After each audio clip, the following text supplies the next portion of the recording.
back to the YouTube channel of Pro Enzo Vids, and this is my review on last night's game between Manly and the Warriors.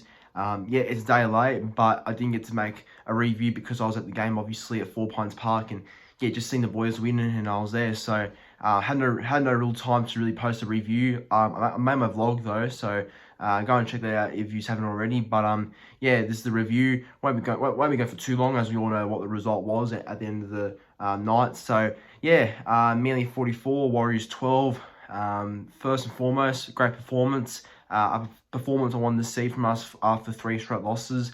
I had a feeling that the boys would turn up big, because after losing the Broncos by a big scoreline, losing just to Parramatta would hurt, and losing to Melbourne the week before would hurt too. So I think this game at backup rookie against Warriors, who are struggling a bit, I knew and had a feeling that we'd win this and would turn up and get a victory and put in a good performance in front of our home fans. You know, it was the most pleasing thing was that we got a win in front of our home fans, and yeah, very proud of it. And yeah, it was fun. It was a fun night being there. It was actually really good. You know, this is my 3rd time watching Manly play. Beat Gold Coast the first time I went to watch them play this year. Then against South at Central Coast, they lost, unfortunately. And then yeah, the game I went, Manly won at 4 Pines again. So yeah, no, it's been fun watching them play this year. Obviously, it's been a very 50-50 season, because we should be going a lot better than what we are supposed to since mid-season of the NRL now.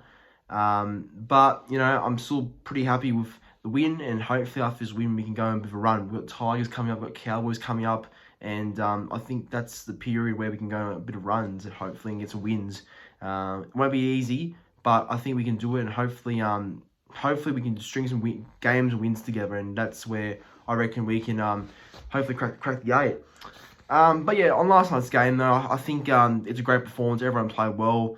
Josh Schuster looked alright in the first half. In the second half, he, I don't know, I guess kind of did a bit too much, but you don't want to control someone like him on how he plays, because he plays eyes up footy. He's a very confident player, and you can't stop his momentum. So I think letting him play how he wants to is the right thing to do. And I think I got to also say Harper had a great game. Morgan Harper, his defense has always been pretty good. I don't know why people still rubbish him on that. His defense is always good. It's just unfortunately sometimes he may have that one occasional off game, but no, he was great. Yes, last night. You know, I hate the Harper critics, but no, he was good. He was good, Harper. Set up Garrick for a nice try, and speaking of Garrick, he was one of our best players last night. Him and Ola Kawatu really smashed the Warriors. Looking at how Garrick played, he's definitely improving every week in that fullback role. 2 tries. Wasn't lucky not to get one in the first half for a kick into the in-goal, which was called no try.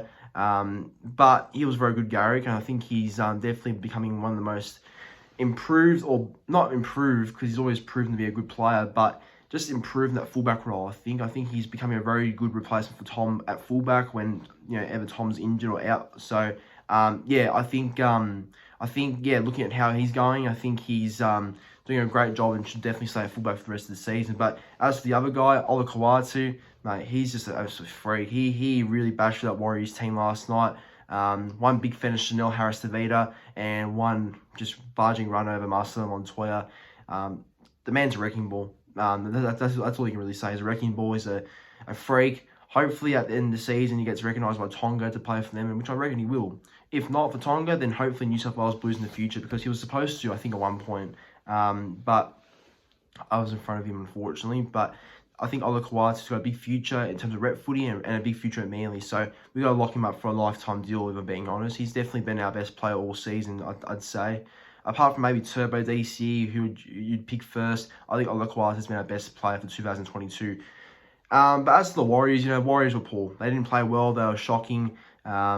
I don't know what's wrong with them. They have such a good squad, full of potential, but they can't get it right. I don't know if Nathan Brown's the issue. I mean, looking at Nathan Brown's press conference last night, he said that they go into games expecting to lose. And if you have a mindset of that, then, mate, what are you doing that role? Because you're not supposed to go into any game expecting to lose. You know, you're supposed to come in with a winning mindset and a good mentality, come into a game. Not a mindset as a coach, especially saying that in the press conference too, that you think you're going to lose. So things aren't right at the Warriors, and I hope they go well, because they are a good club, but I don't know, some things are not right there, unfortunately. Shout out to the Warriors players too, like Walsh, Afoa, and Johnson. Met them all after the game for a photo, and they were very nice. So they are a good bunch of boys, I think, the Warriors players, but just the team struggling at the moment. But look, just to sum it off, the boys, Manly was way too good. It was a great win, and I'll definitely take this win. It's a fantastic one, winning by 32 points. Can't complain with that. So, no, very good, and I'm happy. But anyway, that brings an end to the review. Thanks for watching. Make sure to like the video, subscribe to the channel, and comment your thoughts on the game. And yeah, I'll see you in the very next video.